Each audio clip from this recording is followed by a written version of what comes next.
He even has his own theory about what's driving us toward the end of the age. Hard times create hard men. Hard men create soft times. Soft times create soft men. He's doing the swastika. I mean, why ever try and help anyone or fix the world when you've already got a prophecy that's basically like, yeah, we're in the middle of the f***ed up period and there's nothing we can do. You know, especially me, not someone who's got 11 million listeners. How am I supposed to influence the world?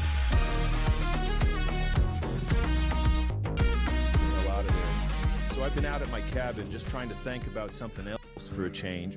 Problem is, you know, there's no free will, and I don't really get to choose what to think about. Been thinking about a lot of different things, but seems like for every question I try to answer, I end up with 10 more. It's getting ridiculous. But mostly the question that still haunts me every day is, how did comedy get so shit? Was it ever good?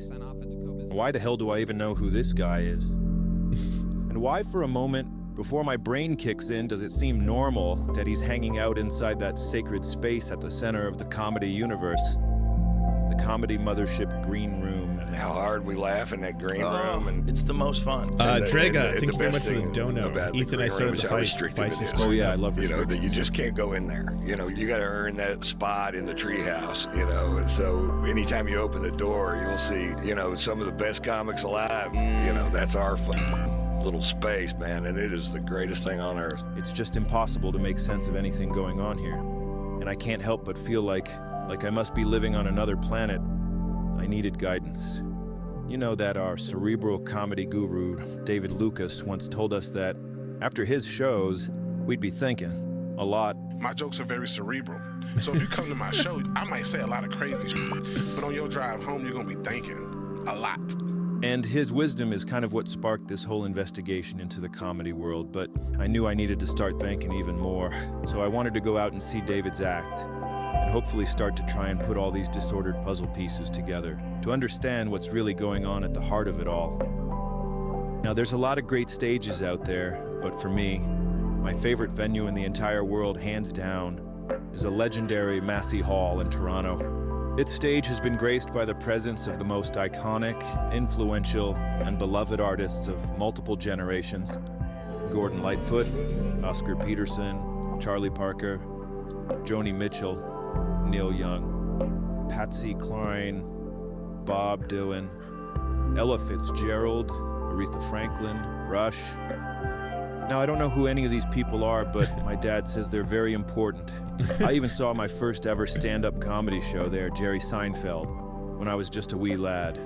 It's the oldest and most iconic venue in Canada, and performing there has long been considered a landmark event. Oh, I didn't know Elephant in one's Graveyard was career. Canadian. And finally, in 2025, the strength of her stage's mythical hardwood planks would truly be put to the test, as the Killers of Kill Tony, including massive comedy success David Lucas, I'll put my hand in my ass and make you smell it. would be taking the stage for what promised to be a wonderful comedy event.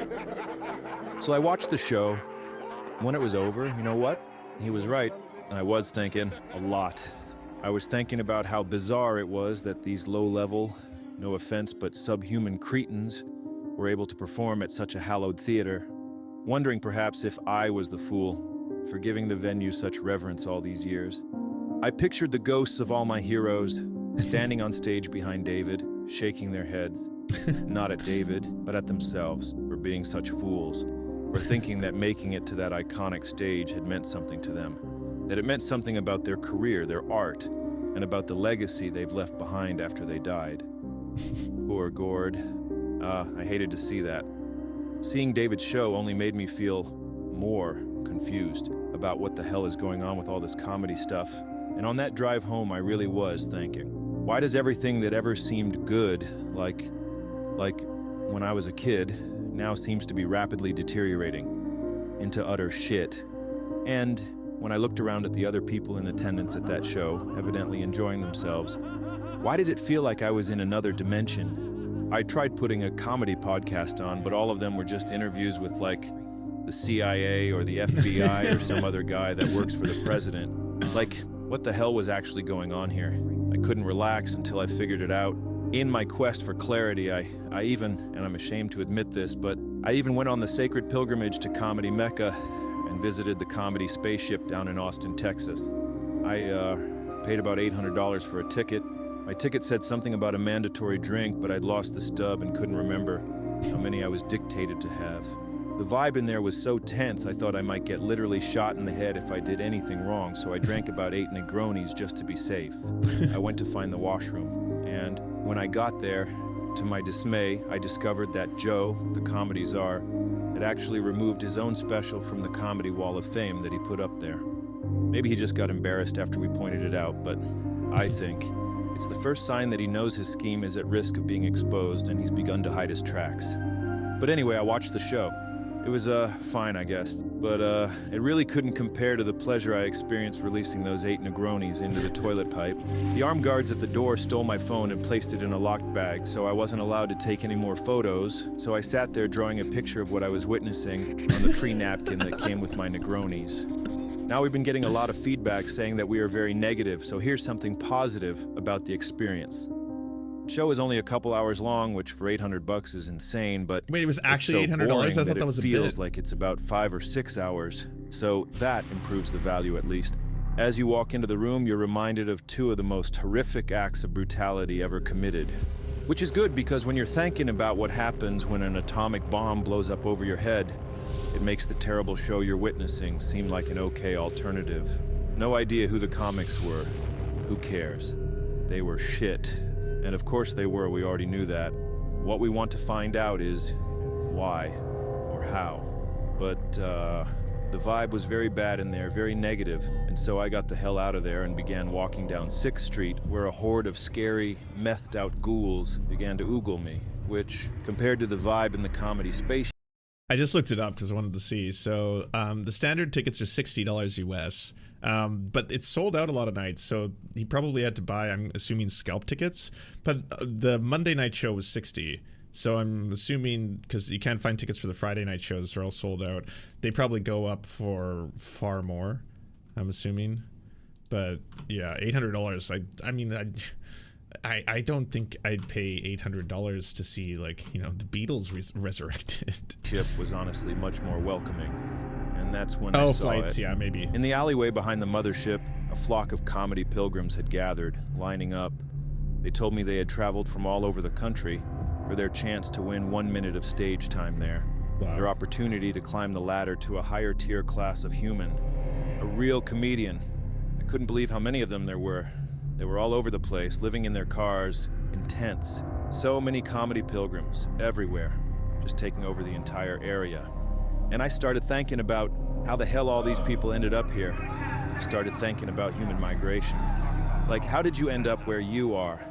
No matter who or where you are, at some point, some guy in your lineage looked around and said to himself, "Fuck this, I gotta get out of here." Packed up and went to a new place. And with that spirit in mind, I packed my bags and headed home. When I got back to my cabin, I placed a photo of my guru above my typewriter with a sign that said, "Keep thinking." And that's what I did for several weeks, obsessively, compulsively. And it led me to discover what's actually going on behind all this unsettling comedy stuff.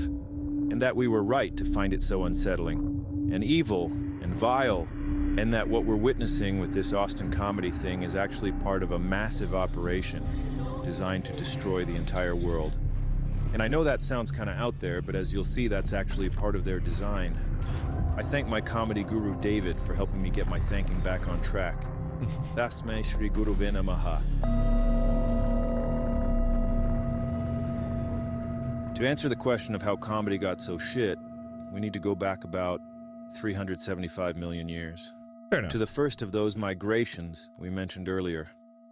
Migration is baked into our DNA, guys. I don't know if you knew that in advance, but I am seeing on my YouTube analytics here that 87% of you only got your grade 10. So, in case you weren't aware, humans began as simple tubes. A mouth and an asshole. Purest form of a proper organism. Just floating in the ocean somewhere, and eventually that tube evolved into this fish kind of thing. And this fish, this was the first in our lineage to become a new guy and to migrate. The ocean where he was all fucked up, and he looked around and said, "I gotta get the hell out of here." And he migrated out of the water and onto the land. becoming This is a land biblically guy. accurate, by the way. He then somehow transformed into a little rat kind of thing with nipples. And the nipple rat evolved into like a monkey chimp thing or whatever. And then the chimp or ape or whatever, it became a human guy. It wasn't long until those human guys, like that fish before them, looked around and said, I gotta get the hell out of here. And they migrated to every corner of the earth. A lot of animals have these built-in mechanisms. We are no different. Just like how birds have like a magnet in their brain or something, which tells them when and where to migrate somewhere else. It's obvious from these historical records that the human instinct to say, fuck this, I gotta get out of here, becomes activated in times of fear. Fear is processed in the most ancient part of our brain. It puts us into a fight or flight mode, just like the fish guy. And I don't know if you've looked around at the world lately, but people really are losing their shit. The whole world is on fire. There are crazy guys with nukes yelling at each other, and bombs are flying around all over the place. The air is full of smoke. All the fruit just tastes like wood now. We've all got microplastics in our brains. And our That can't be balls. good. Plus, it's so hot out, I'm gonna piss myself. And don't even get me started on all those politics. What the hell is going on with TikTok? Why is China, doing all that stuff? Why did they close the oatmeal plant down? I wanted to keep working there. Now I got no money. I gotta pay MSRP for my steel cut. Bullshit, man. You know what? And then he says it. F this, I gotta get out of here. Except this time, they've got nowhere to go. Not physically, anyway. But lucky for them, some of humanity's most powerful visionaries, the techno-wizards, have constructed a psychic ark to sail the seas of your mind and take you away from your problems and out onto a new frontier. A new reality. And here's where it gets crazy. It's a reality where there's no such thing as reality. For Mesla, thank you for the raid. Can everyone go to twitch.tv/for Give for Mesla a follow back. We're just watching how Joe Rogan's Doomsday cult basically ushered in the rise of fascism and the end of humanity. Lions. The techno-wizards use their machines to ramp up your own uncertainty about what's real and what's fantasy, to the point where you're so anxious that you do anything just to be certain. No. It's all odorophonics and sonics and dimensional superaction behind glass screens. You know, look, you think of something and bam, it's there in the wall. Once you've lost connection with classic reality, you're just a guy floating out in the open ocean, desperate to find something to grab onto to save yourself, stranded and surrounded by a sea of danger. That is when the techno-wizards begin their most Peter Thiel. perverted sorcery. Future is gonna be amazing. They throw you a life preserver in the form of a new world, a new virtual world. In this virtual world, you're still going to be angry all the time, but at least you'll be certain, and that feels good. And because it feels so good, you just want to stay in there forever, until eventually you've been in there so long that your new virtual world feels more real than your old classic reality. And once it's become more convincing than classic reality, it just becomes your new reality. Congratulations, you've migrated to a new place. It's a new reality, except it's anti-reality. It's what's called a hyperreal simulacrum. The battle for the mind of North America will be fought in the video arena. Yeah. The television screen is the Yeah. retina of the mind's eye. Therefore, the television screen is part of the physical structure of the brain. Therefore, whatever appears on the television screen Pay attention. emerges as raw experience. I want to say that I clocked Elephant Graveyard a long time ago. I knew this guy was fucking... He was clever. He wasn't just funny. He's always been fucking hilarious. Like, I just love his dry wit and the way that he uses B-roll. Like, I think his B-roll use is second to none. I don't know if anyone uses B-roll as he does. But now we're getting elevated into higher levels of consciousness where we're entering brilliance mode. For those who watch it. Yep. Therefore, Oh, yeah. television is reality, Yep, exactly. and reality is less than television. There are a lot of visionaries in this world, all with their own ideas about creating new worlds into which we can migrate. But only a few have acquired the wealth and influence to actually execute such migrations at full scale. Movements triggered by everyone saying, I gotta get the hell out of here, happen all the time. Throughout history, wealthy, influential people have leveraged these waves in order to serve their interests, using their power to direct migrants in or out of places beneficial to fulfilling their goals. Someone we've seen exploiting the I gotta get the hell out of here phenomenon is this Elon guy. He was bullied a ton as a kid because he was a strange, scrawny little weak guy. who could also be a bit of a dickhead. And so his teachers, his parents, nobody wanted to help him. Did you have a happy childhood? No, it's terrible. Are you serious? Yes. Why was it terrible? You were bullied at school. Also, why is that like such a surprising thing? Tons of people have unhappy childhoods. Are you serious? What? It wasn't whimsical? Dare I say magical? Did you not imagine? Oh, how shocking. I was almost beaten to death, if you call that bullied. He was shy and awkward at school, didn't have many friends. On one occasion, Elon was pushed down a flight of stairs and beaten violently, leaving him in hospital for weeks. And if that wasn't bad enough, and this is something you'll see with almost all of these anti-reality guys, Elon had a very bad dad who left him with a dad-shaped hole in his soul. Very violent. It was not a happy childhood. My father has serious issues. When Elon received that severe beating as a kid, his father berated him and blamed him for it, made him stand for hours, called him an idiot, and told him he was worthless. Proper bad dad stuff. All these experiences made Elon internalize the belief that this world is a scary, dangerous place. Wouldn't it be nice to just get the hell out of here? Well, later in life, he acquired an immense amount of wealth and immediately began to use it to try and reconstruct reality, to cope. He put heaps of that money into trying to build this Mars colony thing, which is never going to happen, but that doesn't matter. The real point of his Martian cope is creating a virtual reality to migrate to, one where this colony thing would actually be feasible, and he could actually escape the Earth and live on another planet. And that gives him hope that he could actually get the hell out of here. All this crap here, this is all just for Elon to fantasize about getting the hell out of here. Nobody is going to f***ing Mars, man. The world is still scary to this guy. He still feels like he's getting bullied when everyone online is telling him he's a loser.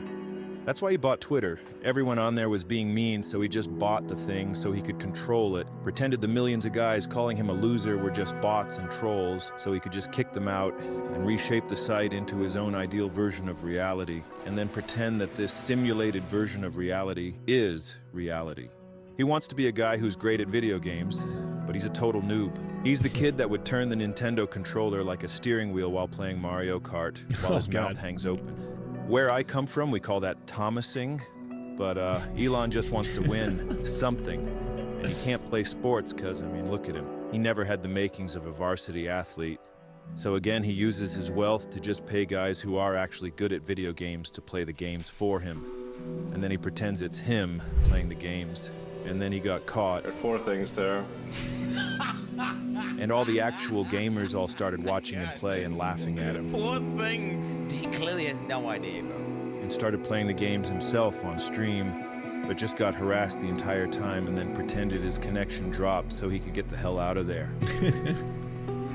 Connection lost. Elon wants him being a hero to be part of his hyper-reality as well. For a while, he was seen as a savior figure, but that illusion evaporated. He tried to reclaim his hero status by inserting himself into the rescue of those 12 Thai kids trapped in a flooded cave. He stuck his nose into the rescue operation, despite nobody asking him to, and offered them an old metal tube from the SpaceX garbage dump that they were throwing out anyway, and telling the actual rescue divers who were down there trying to do their jobs to toss the kids in this tube and pull them out. When the rescue leader told him this is insane and makes zero sense that the tube wouldn't even fit through the intricate cave system, Elon rage quit and called the guy a PDF file. Connection lost. He's tried to add being like a funny comedy guy to his hyper-reality, wormed his way into the stand-up comedy world, got on stage with Dave Chappelle and just got booed by an arena full of comedy fans. And they gave him the most iconic line. Even got into the government somehow, started trying to cut all this funding from everything, hoping they'd give it to him instead to build more spaceships so he can get the hell out of here sooner.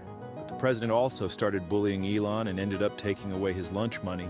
And now, Elon's even more messed up, even more desperate to escape, and finding it harder and harder to cling to that Mars colony cope. With Elon, where I said, if Trump doesn't win, I want to just leave the country. And then Elon said, there's nowhere to go. Elon, you don't believe in going to Mars anymore. Elon stopped believing in Mars. So he's allegedly retreating into a haze of ketamine-fueled escapism. Yeah, I was like, he's escaping trying to get the hell out of here. The only way to make sense of all this strange behavior is that It is an effort to construct his own hyperreality into which he can migrate and escape the scary world that rejects him. I actually saw a video of his ex-wife talking about how he does this, and I mean, she would know. We create a parallel world to escape the world that rejects us, or the world that we find too painful to live in. But some people are so good at doing this and master such an amazing skill set that they take their world and they infuse it into our world. She knows. And they change the world. Exactly. And these are the people we call visionaries, people who move between worlds. Exactly, yes. Between states of consciousness. Elon learned firsthand the idea of constructing parallel worlds and hyperrealities during childhood. He grew up in South Africa, a country designed by white guys from Europe who had to get the hell out of there, move to Africa, but then decided they didn't want to have black guys as neighbors. So they created this hyper-reality in which God commanded the white guys to preserve their race or whatever, and they had no choice but to segregate all the black guys in another part of town. Because if God wants it, then, I mean, what can you do? You gotta do it. And by getting all the white guys to migrate their psyches into this hyper-reality, it allowed them to do all the heinous shit they had to do to achieve their goals of creating this new society. If you have enough power and influence, reality can be whatever you want it to be, and very few things are going to challenge you. We have a sort of grasp over the world. Elon wants to do a full migration into his hyper-reality, but he can't pull it off. It's not believable enough yet. His main problem is that not enough other guys are joining him in his hyper-reality anymore. The more guys you can get to buy into your simulation, the stronger the pillars necessary to uphold the new reality become. Which brings us back to this.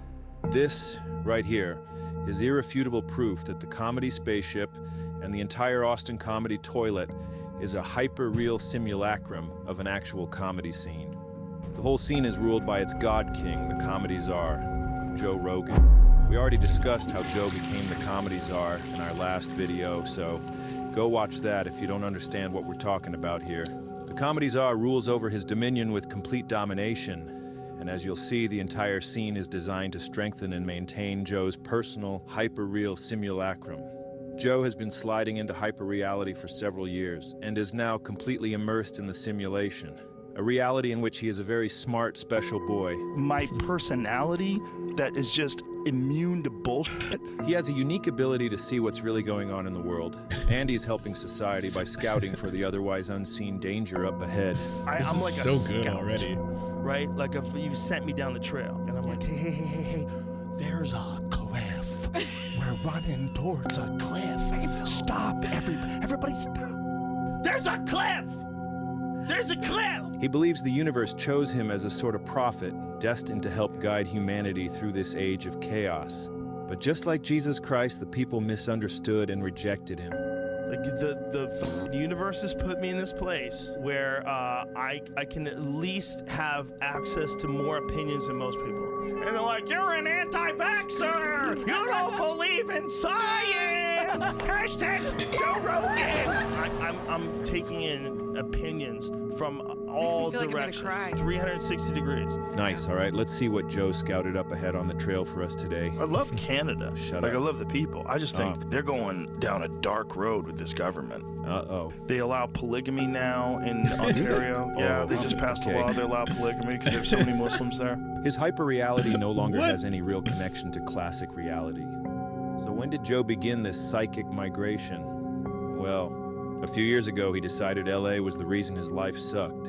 So he got the hell out of there, moved down to Austin, Texas. You saw it during the George Floyd times in LA. Oh, yeah. When they were burning those cop cars on the highway, and I remember seeing that going, I gotta get the f out of here. Oh shit, he actually said it. When he realized he was still miserable in Austin, he had to get the hell out of there again. But he had nowhere else to go, so he began a full-on migration into his simulacrum. Because he's so rich and holds autocratic control over his entire simulacrum, he can be the dictator of what is and isn't real. Like the fact that he's a real comedian, one of the greats. And that the world as we know it is finished. It's the end of the age. Doomsday is upon us. We are in Kali Yuga. We are in Kali Yuga. And Hindus were very smart in their idea of, it was the Hindus, right? Yes, the Hindus, yes. They came up with this idea that there are certain ages, almost unavoidable, of civilizations. Correct. That they go through these cycles. What is the period we're in now? Because it seems like it's coming to an end. This is Kali Yuga, man. This is some weird shit that was predicted by the Bhagavad Gita. This is Battle of the Gods, yeah. Ragnarok. Tell me. This is what happens in cultures. Like, it's almost inevitable. He even has his own theory about what's driving us toward the end of the age. Hard times create hard men. Hard men create soft times. Soft times create soft men. He's doing the swastika. I mean, why ever try and help anyone or fix the world when you've already got a prophecy that's basically like, yeah, we're in the middle of the fucked up period and there's nothing we can do. You know, especially me, not someone who's got 11 million listeners.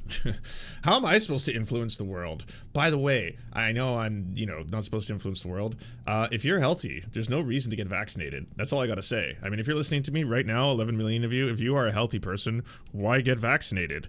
Yeah, I wonder if that'll have any effect on the world out there. Anyways, we're entering the age of doom, so yeah, we're all fucked. Soft men create hard times. We are now around soft men in hard times.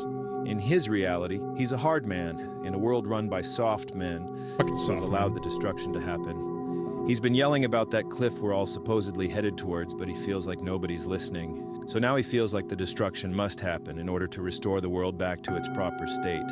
I don't think we're going to wake up. I think it's going to take something like a natural disaster or some real event, some 9/11 type event. It's just, I don't know where it ends other than a wake up. And a wake up is like a meteor hits us.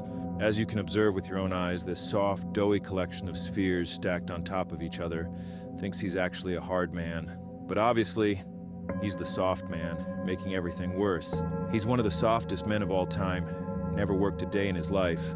Whines and complains for hours on his podcast over the dumbest shit year after year. How dare we say Merry Christmas? How dare Cries hysterically for no reason and thinks sitting in a sauna is some kind of achievement in overcoming adversity. For the record. Is that fake? He gets duped constantly by the most obviously fake stories, photoshops, and AI images. Fact-checked, volcanoes do not produce more CO2 emissions than human activity. Reuters is on your ass. Idiot. Yeah. And somehow he considers himself one of the greatest comedians of all time. It's embarrassing. It's clear and undeniable that he's living in some sort of inverted alternate reality inside his own mind, just like we said. And if that's upsetting to hear, it's because you are also living in the same kind of hyper-real simulacrum, and that remark just threatened to knock down one of those pillars holding up your alternate reality. You're feeling this right now because once those beliefs become ingrained, the self-preservation instinct activates. And any time those pillar beliefs are challenged, it's experienced as an existential threat because it could collapse the entire simulacrum and drag you back to that classic reality you had to get the hell out of in the first place. Consciousness is really just a big hallucination anyway. It's completely malleable. Change what's in that brain, and you change reality. For example, sometimes our brains get built a little wonky, and you get OCD, schizophrenia, all this stuff that makes your brain unable to stay in one version of reality. Very stressful. Likewise, it's very stressful when the pillar beliefs upholding your hyper-real simulacrum are challenged, as they threaten the stability of and your attachment to reality. It creates existential anxiety, and that anxiety must be relieved without destabilizing the simulacrum, and that often results in horrific consequences. Is that Joe Rogan screaming? Becoming the comedy czar gave Joe an immense amount of wealth, which allowed him to construct a sort of compound in which he could protect his precious simulacrum. A bunker, which would protect him from sliding back into the ever-so-painful classic reality ever again. And using his millions of dollars and massive influence, Spotify. Jobel's attracted a flock of devoted followers who uphold and strengthen his new reality for a chance to get a piece of the pie. It takes a whole community to properly uphold a hyper-real simulacrum, and Joe succeeded where Elon failed. Joe has been able to fully complete his migration by amassing a huge support network. He achieved this through several tactics. 1, by offering himself and his show as a friendship simulator during the loneliest era in human history, for his audience, but also for himself. Oh, he's going. Day drinking rules. 2, in an era of political confusion and turmoil, he He became a compass for guys with double-digit IQs who are too lazy to learn anything by themselves and don't even know how to, because they barely know how to read a real book or even a Wikipedia article. Yeah. Only to figure out what the coaster's for? 3, by becoming a father figure to guys who needed their dad-shaped holes plugged. Those holes longed to be plugged, and Joe became a convenient surrogate. His love and wisdom available 24/7 on Spotify, YouTube, or your podcast app of choice. Come on! And 4, Buffalo Trace. We thought we'd do a sample tasting for you. By providing an economic incentive model with his podcast becoming the home shopping network. Tastes good. As well as a PR washing machine. This is funny. I went into Lorne Michaels' office, and he was talking, and I was convinced I was getting fired. Like, I knew I was getting fired. And I was like, if I get fired here, whatever, I'll just go do Joe Rogan next week, and I'll be fine. And through comedy, by creating his own comedy cult with its own built-in multi-level comedy scheme. If you indulge Joe in his new hyperreality, you'll be rewarded with opportunity. And because that feels so good, you'll soon find yourself migrating across the psychic ocean of your mind, joining Joe inside his simulacrum. That's why it's called the Comedy Mothership. It's a transport vessel that will migrate its believers into their new reality. Which reminds me of another cult, one of my favorites actually, Heaven's Gate. It too was run by a weird bald guy who wouldn't stop talking. This guy, Marshall Applewhite, but his friends called him Doe, which rhymes with Joe. I don't know if Joe designed his cult in homage to Doe's cult, but the similarities are striking. And I even heard a rumor that Joe's dog was named after Marshall Applewhite. Marshall's trying to say hi to you. Hey, buddy. Doe and Heaven's Gate's beliefs were a cool blend of alien spirituality and Christian apocalyptic prophecy. I can't wait to get out of here. Doe believed Jesus was an alien who came to Earth to guide us, and that Doe himself was a messenger from the higher plane of existence, sent here to warn humanity about the upcoming destruction. Sound familiar? The name Jesus, of course, was the name given to the body, that mind that was indeed from the kingdom of heaven, and that mind came for the express purpose of teaching humans how they could be saved. It's rare, but like it is always really creepy when you see an actual cult leader who genuinely believes. Like it ain't no grift. If you're willing to do a mass suicide in Nike shoes together, except for one person actually. Everyone in Heaven's Gate killed themselves, but one person got to stay behind to maintain their website.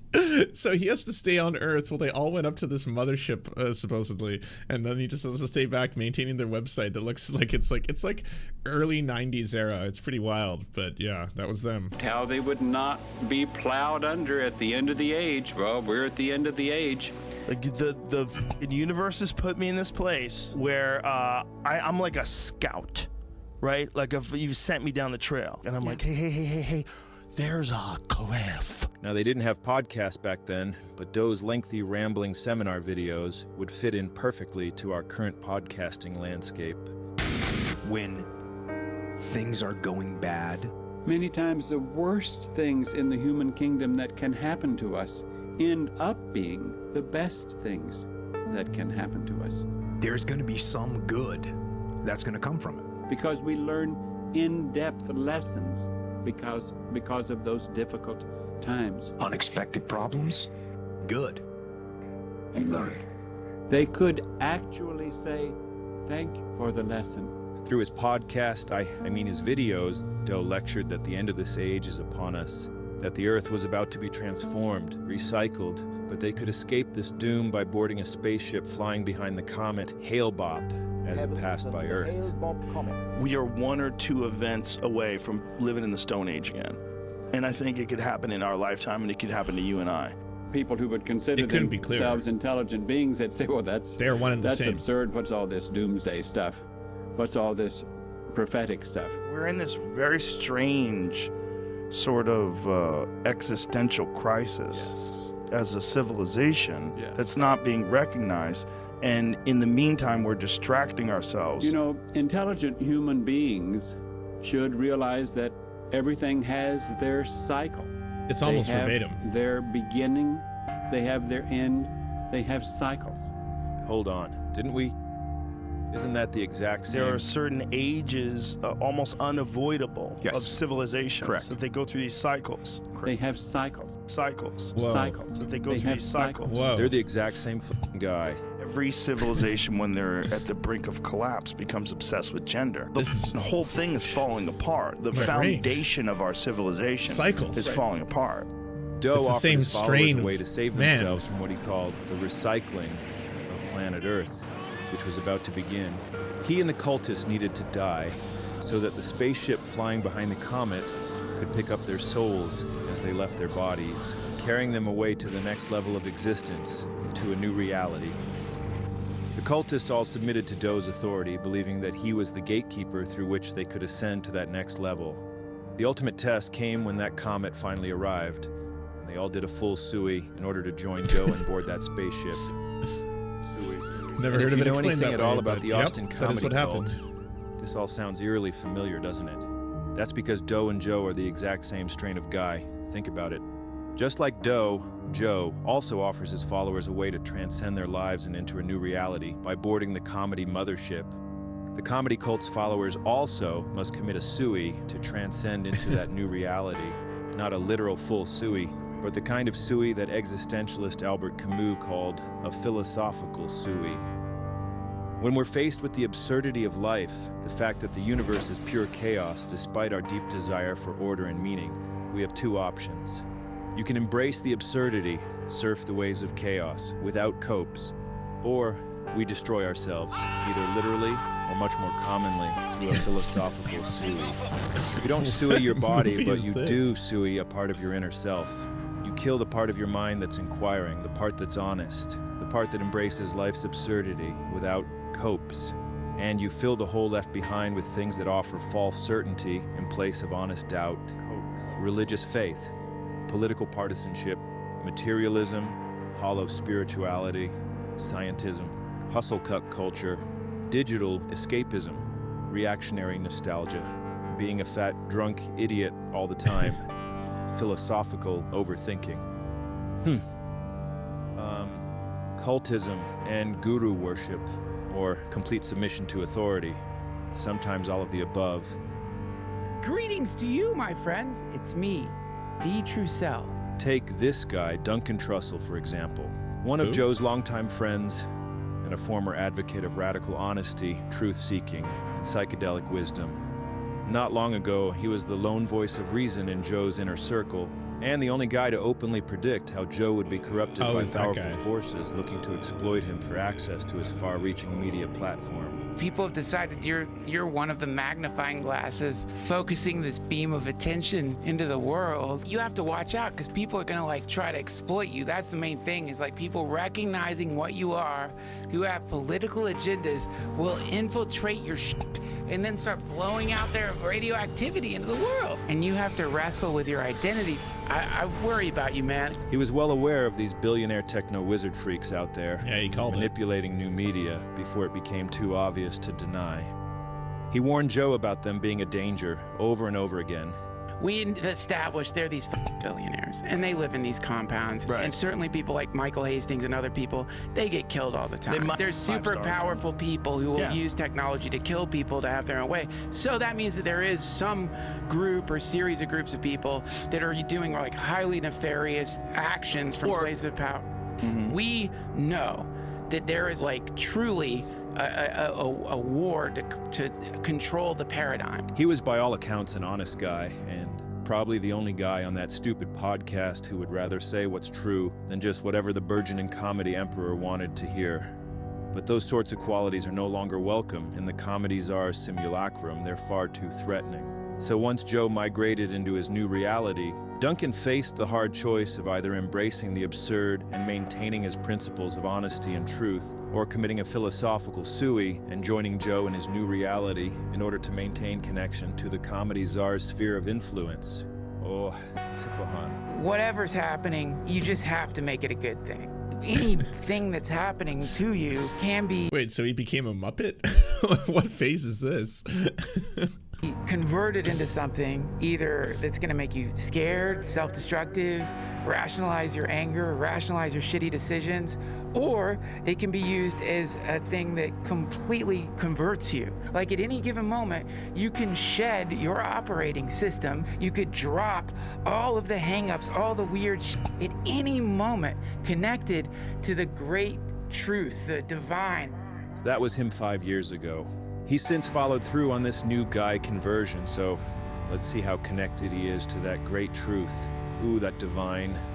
Let me ask you this, though. What do you think about people who say that someone like Peter Thiel is the Antichrist? Here's what's fascinating to me about accusing Peter Thiel of being the Antichrist. Now, Peter Thiel, in case you didn't know this, isn't that the dude from that TV show? The one about the supermarket? It's like a Walmart show. It's like a sketch. Sorry, not sketch comedy. It's like a serialized fictional comedy, and he plays a character in it. He's in Fallout as well. Yeah, he's in Fallout too. So yeah. So what's he doing on this show? Superstore. Thank you. But what's he doing on this show? That was a random appearance. in advance, is one of the primary billionaire techno wizards we mentioned earlier. With his immense wealth, Thiel wields massive influence in politics, media, and online information from behind the scenes. He says cool stuff like freedom and democracy are actually not compatible.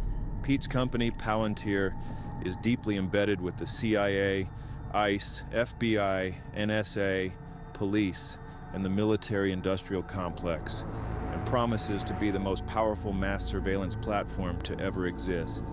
He subscribes to a philosophy that believes that civilization as we know it ought to be destroyed, and from its ashes, a new technocracy should arise, a new state run by a CEO king who wields absolute authority.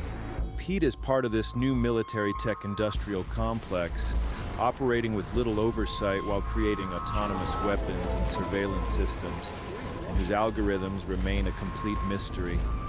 He's a caricature of a villain, straight out of a comic book.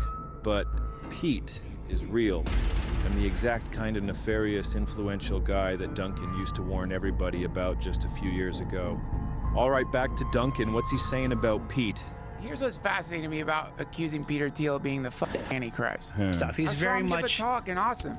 And it was like totally normal dude, obviously super smart. There didn't feel like there was any kind of like subversive anything, nothing to really be scared of. Depressing, so people say that Peter Thiel is Antichrist, just for argument's sake. Fucking says that. You hear that? He's actually getting mad about this. Argument's sake. Says that. The reason Dunk's got to do this is because the comedy czar is actually Pete's friend now. So he had to become a new guy to stay in Joe's circle of power, a shriveled husk of a guy, being fed by the demonic umbilical cord attached to the bowels of the comedy czar, from which he can never disengage. He's cooked, finished. That's so sad. God, look at him. He's just not the same guy. Look in his eyes. It's obvious. Yeah. Those are suey eyes. Well, that's a confirmed suey for Duncan. Rest in peace, man. Quel dommage. Yeah, there's nothing once left. you've entered the comedy czar's comedy cult simulacrum, you're expected to do your part to uphold the pillars of this new reality. Upholding the pillars allows you to stay in the cult and potentially reap the rewards that come from its membership. These tenets bind the simulacrum together, and as we already explained, the more guys you've got upholding the pillars, the more stable the new reality becomes, which is vital because if the simulation crumbles, it's all over for this stupid experiment. All cults need their tenets, and the Austin comedy toilet cult, or whatever we're calling it, is no different. Because Joe is the sole autocratic dictator of the entire scene, he could construct his world however he wanted to. Starting it from the ground up. So it's this completely new thing, and it can kind of go a lot of different ways, and a lot of different things can happen. You don't know what's going to happen one way or the other. Those things are very exciting. It's scary, but it's exciting. The primary pillar, like all cults, is the steadfast veneration, devotion, and reverence of the cult leader. Just like Jim Jones, Joe originally sold his comedy scene as a utopian paradise. So make it as fun and as comfortable for the comics as possible, as welcoming to the comics as possible. It's a warm, inviting environment, and the whole idea is just to make it so that I can make it so they feel like this is home. And just like Jonestown, It quickly devolved into an authoritarian nightmare. I like the intensity of the mothership. I bring my opener. He's having a rough set. I'm sitting on the balcony watching it. Rogan is standing there watching him bomb like this. Rogan goes, he's bombing, man. He can't be here. And I go, I agree. Kill him. You want to kill him? Kill him right now. We'll break his legs. Get the Navy SEALs. Let's shoot him in the face. And then the kid got off stage, and I felt really bad. I said, listen, you got to go right now. Gonna kill you. Joe is unhappy, and it looks really bad. You got to get out of this club right now. The cultists all submit to the authority of its charismatic leader who can never be questioned or crossed. He's a supreme leader. And Austin is comedy North Korea. Comedy cultists must pay tribute to the dear leader by praising him and are expected to excessively embellish his abilities, often to an absurd degree. How many people on Earth do you think could kill you? 100, to be generous? Maybe. Very few people can kill you if they want to. This is straight out of the North Korean playbook, where they pretend their dear leader was the world's... What a weird thing to say. I think that there's probably only 100 men out of, what are we at now? 7 billion? Probably, yeah, just only 100 men that would actually be capable of killing you. That's it. Greatest golfer after shooting 38 under par on his first ever round, including 11... Oh, we're at 8, sorry, 8 billion. I mean, the correct answer is all of them. Lance, how many men do you think could kill you? Any one of them, honestly. I mean, one of them with a gun would kill me. It doesn't matter which one. Wasn't one. Comedy cultists are expected to study the beliefs of their dear leader and prove their commitment and allegiance by repeating his own opinions back to him. I was doing the cold plunge after I did the sauna. I've incorporated a new thing that I was telling you, where I get up first thing in the morning, I get in the cold plunge. Sauna cold plunge thing, I'm so into it. That's awesome. My hotel choice, I'm solving for places with sauna cold plunge. Of like a real legitimate professional comedian that can go up and do an hour. What was that face? That was the like, you are blessed, my child kind of thing. Yes. Good. Good. Tell others before you come back to me. Hour. Right. And kill. Not many. Arenas, not many. Not many. Yeah. Not many for theaters. How many for theaters? Is there 50? 100? Yeah. Maybe 100? Probably less, man. And by making sure your act panders to dear leader's personal interests and beliefs. You do that, you can tape your special at his spaceship club. I got 2 daughters, I got a wife, she's a she, her. Just want to let you know that right off the bat. Like, the plumbing matches the pronouns, if you know what I'm talking about. And really just doing whatever they got to do to it's appease funny because they're no matter how marginalized in debasing or society. humiliating it might be for them. This is Chris DiStefano's very first time ever. Okay. Lighting and smoking a cigar. Okay. Yeah. Light Is that this the cigar. right way? Yeah. you He's got going to vomit. I want to see him vomit. Get it on there. Get it on there. All right, you're good. Just start pulling. Now suck No, it. you're not. Breathe in while you're doing that. I felt it in the thing. Puff. Keep puffing. There we This go. is so mean. Yeah, it smells. Take a sniff of these bits. Come take a sniff. Take a smell. Yeah, you want me to go on the other side? Yes, my king. Come take a sniff. Humiliation. Yeah, that's right. Get in there. Humiliation. Not bad, right? Yeah. And the most shameful lie of all of them, you got to pretend that dear leader is actually funny. You got to laugh at any attempts at humor, no matter how embarrassing for him or you. Baby, I'm a baby. Talk about me.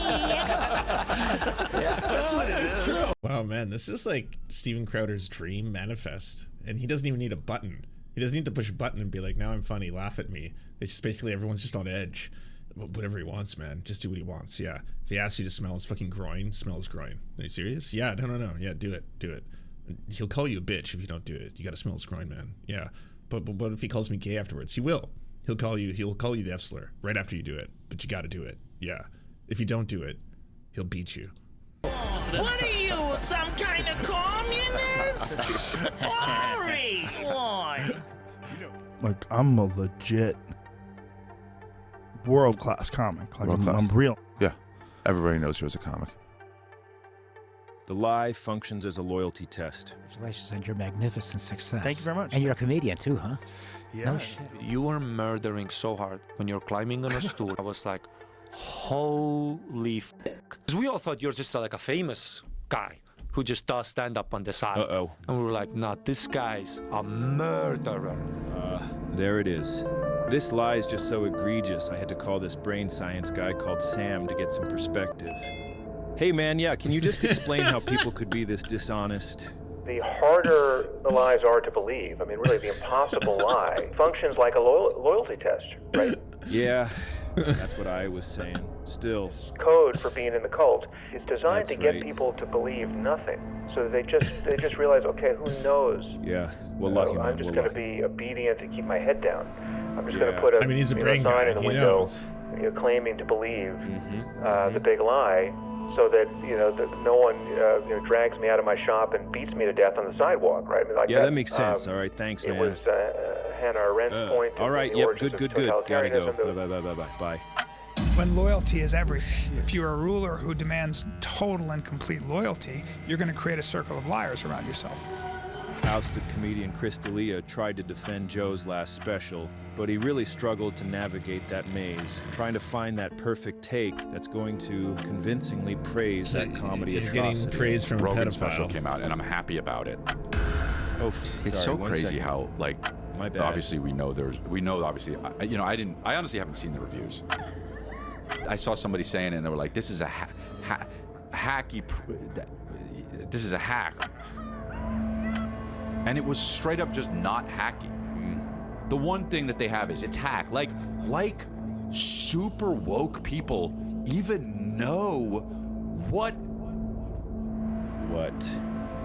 Hello? is hack. These appeals to dear leader through praise are made in hope that one day his gracious hand will reach down to them, bless them with his endorsement, and pull them out of their hellish obscurity. So there's kind of this trickle down, Once Joe Rogan likes me, then your mom's house goes, want to be on our episode. Once Rogan was like, this Jeff Dye guy's really good, then everyone else has to fall in line. Right, everyone else does. Now I gotta treat daddy like dad. I gotta kiss the rings, You don't go on Joe Rogan and then start talking shit. Joe's dad. The second pillar is they are the anti-mainstream, anti-commercial, anti-establishment underdogs. Dear Leader gained much of his power by selling himself as the antidote to corporate mainstream media and culture. His platform is now bigger and more influential than the mainstream media he once stood in opposition to. But because being anti-mainstream was such a fundamental part of his sense of self and his show and his audience's identity, they all have to keep pretending that they are not mainstream. Admitting otherwise could collapse their new reality, so they stick together, upholding that pillar, keeping their simulacrum stable.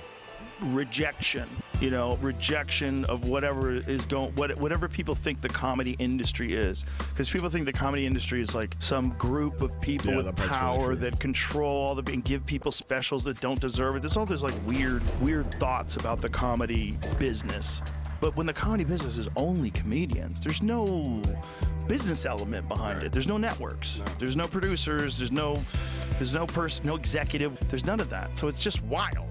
Dear Leader is a billionaire, but instead of running his own show, he's still partnered with the tech establishment.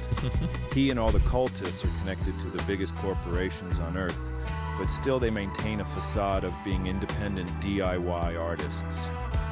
As we all know, Joe got in tight with the US regime and became the government's own comedy czar. The regime's comedy puppet dictator, like comedy Lukashenko. He's now literally an extension of the US government. But inside the reality of the mothership cult, he's still the anti-mainstream underdog. And obviously this makes no sense at all, but because all this is taking place inside an anti-reality simulacrum, it somehow just works. You have like comedic instincts. Like when you said to Hillary, you'd be in jail. Like that's great timing. It's funny, you need at least the attitude of a comedian when you're doing this business. It's the most dangerous business. Being president is the most dangerous. Especially you. Imagine if there was assassination attempts on Biden. Pillar 3, they are real comedians, a special class of human, an elite artist class. Comedy is sacred. And the mothership is both a holy temple. I was in the mothership last night, and that audience were like church. And the center of the comedy universe. The comedy mothership is the hub of comedy in the world. That's wild. Yeah. It's comedy mecca. The green room is the Kaaba, the house of God. Being granted entry is considered one of the cult's highest honors. We laugh in that green room, and the best thing about the green room is how restrictive it is. That you just can't go in there. The comedy czar considers his entry into comedy a religious experience. That transformative moment where he was converted, baptized by Mitzi Shore, and transcended from a civilian into a real comedian. I remember thinking, I gotta get to the Comedy Store. It was like... it's Mecca. It was Mecca. It was a religious call. I mean, if there was anything like that in my life, that was it. She passed me as a non-paid regular after my first audition. I couldn't sleep that night. I'm a real comedian. I'm a real comedian. Dear Leader's beloved Saint Mitzi must be revered and venerated by the cultists as their adopted spiritual deity. There's this guy here, Jelly Roll. Now, he's not a comic, he's a singer, but he has successfully joined the mothership cult by carefully studying and obeying the pillars. Here he is performing for Dear Leader, showing his reverence for Saint Mitzi, crying about and praising the woman he's never met. Speaking of Mitzi's, I was so inspired by the way the mothership has Mitzi's, and it's like an honor to Mitzi's. Touched my soul in such a way. What y'all have created there is spreading onto, you almost got me emotional talking about a woman I never even met. I just know she did so much for you. Doing stand-up is a transcendent spiritual experience that only real comics will ever be able to tap into. But Richard Dawkins is never killed on stage. He doesn't know the connection between human beings that comes through laughter and joy in that way. Walk to the women's locker room with a heart. Dear Leader draws a stark distinction between the comedian class and what he calls civilians, regular guys, lower-tier humans. This Hassan guy explains some of the differences between higher-tier humans, comedians, and the lower-tier average human, and how difficult it can be to even be around such low-tier guys. Our ability to talk to literally anyone is a skill set. Like, totally. Do you ever have to, when you go to like a party with your ladies' work friends? Yes. And you're like, bro, there are fucking just goobers out here. Yeah, just office banter. I was at a work thing with my wife. We're like in a building, and outside the window, it looked like someone was about to jump off. Oh, wow. The guy goes like, is that guy like, is he walking on the roof? I got the part didn't go his way, so he's just. yeah. And they're like, Pillar 4, they are brave truth tellers and victims of an authoritarian mob of censors. They need to be seen as oppressed victims so they can appear as heroes for standing up to the threat. Inside their simulacrum, they are the modern-day incarnations of guys like Lenny Bruce, Dick Gregory, and Mort Saul. Look them up. We're drinking, my friends, in the Last Chance Saloon. What I'm saying on stage tonight is barely acceptable now. In 10 years' time, forget about it. You'll say, I saw a man and he stood on stage. This is one of the reasons I've thought Jimmy Carr is a wanker for a long time, because he's just like, it's so self-aggrandizing to have sets where you're just like, by the way, I push taboos. What I'm going to tell you is so edgy, no one else can do this. In fact, in a couple years, no one will be able to do what I do right now, because I'm that edgy. Yeah, I'm like, fuck off. It's like, stop jerking off on stage. Do a bit. Tell a joke. And he made light of serious situations. We used to call them jokes. An us versus them mentality is a hallmark of cult psychology. Jim Jones fabricated threats like government persecution and fascist takeovers all the time, and he taught his followers that his temple was the only safe place from the dangerous and decaying outside world. The Heaven's Gate followers believed that they and the rest of humanity were under the control of deceptive lower-tier aliens called Luciferians, false gods who controlled Earth's religions, governments, and media, corrupting the minds of humans. The only way to escape the Luciferian threat was to submit to Do, Sui out of this world, and get on that spaceship. This fosters paranoia and isolation, which helps bind the cultists together and keeps them fearful and loyal to the leader. The mothership comedy cult Toilet Piss Pipe employs the same psychological strategy. Like Heaven's Gate's Luciferians, the comedy piss cult also fabricated a make-believe enemy to set themselves apart from and blame for everything. Woke. It's very dangerous. A nebulous, undefined, and amorphous outgroup that is somehow both completely feckless and able to wield widespread domination over our entire society. They're out of their f***ing mind. They want to force people to behave and think a very certain way. Well, they're just nuts. He is terrified of a shadow. I mean, it used to be called sheeple. You're not one of the sheeple, are you? No, I'm a wolf. Okay, good. Instruction in his mind formed by a social media feed. You can never be woke enough. That's the problem. It keeps going. And if you get to the point where you agree to all these demands, it will eventually get to straight white men are not allowed to talk. Oh, no. You're not allowed to go outside. Damn it. Oh, please tell me you're joking. I mean, I'm not joking. Shit. Well, the good news is the comedy cult's here to save us all. Thank God. The mothership is their sanctuary where woke meets the wall. In the comedy world, we say we're the last line of defense. We're the woke meets the wall. If you want to never make fun of marginalized groups, it's like, no. In the Austin Hell toilet, because their comedy is not funny, they know it doesn't hold up to criticism. So they need to pretend that the criticism is some kind of attack. Then they can all rally together to defend themselves from it. And to prevent the defensive line from breaking, followers are programmed to believe that they can't survive outside the cult. One of the ways that I describe comics, I go, you're either like a villain. You agree with this content guy? Elephant Graveyard? I think this is one of the more brilliant videos I think I've ever seen on Joe Rogan, to be completely honest with you. I mean, like, it's a bit, right? He's going a lot higher level than a lot of videos on influencers usually are, but it's with purpose and it's being done expertly. But this video is really good. Go subscribe to the Elephant Graveyard. Shit, I can't believe I haven't said that yet. Go subscribe to the Elephant Graveyard. He's the one putting all this stuff together. It's really, really good stuff. It's absolutely fantastic. Thank you so much for watching, everyone. This video wouldn't be at all possible without the financial support of all the people whose names you see on the screen right now. And if you want to unlock secret bonus episodes, content that we can't post anywhere else, or get the videos early before anyone else gets to see them, please go on to patreon.com/theserfs. For as little as $1, you can help support this channel and help make more videos like this possible. Our executive producers are Anna Loves Riley, Adrian McCarthy, Bobby Lasers, Cheryl Alvarez, Comrade Junkie, Doug Caddy, Everything Important, Garrett Sandoval, Hagbard Celine, Jimmy Sombrero, Multimondi, Omni, Political Papi, Preston Kroll, Quiet 185, Richard Boehm, Riley and Anna, Roller Dragon, Cernicus, Stellar Gwyn, Sebastian Demel, Tigwig, Trav, and Words Greenwood. And also, it wouldn't be possible without all the names you see on the screen right now. Again, if you want to help produce this content, it's only made possible through the funding of our patrons.